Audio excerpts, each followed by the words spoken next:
Titina-2/2025 tentang penetapan pengurus organisasi intra dan ekstrakurikuler OSIM Pramuka PMR dan UKM tahun 2025.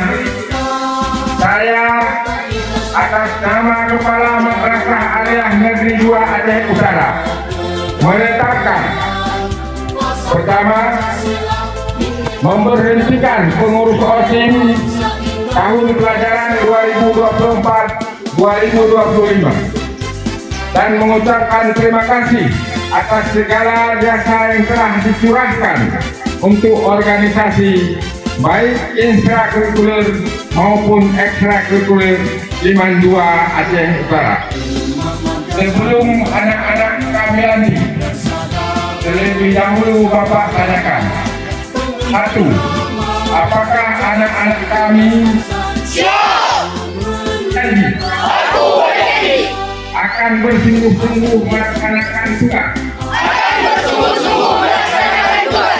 Dan kewajibanku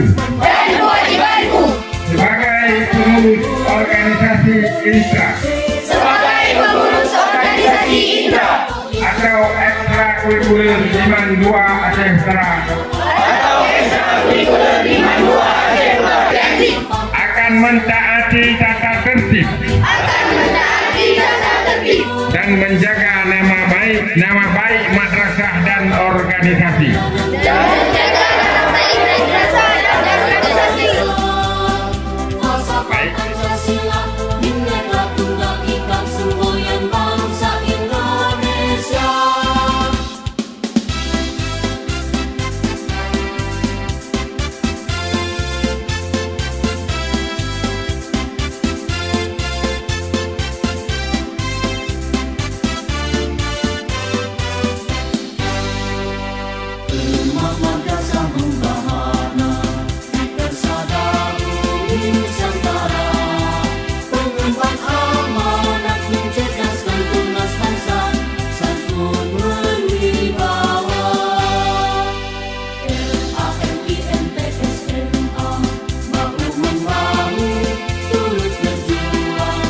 Melanjutkan tradisi yang baik, tetapi juga membawa ide-ide segar yang relevan dengan kebutuhan zaman sekarang.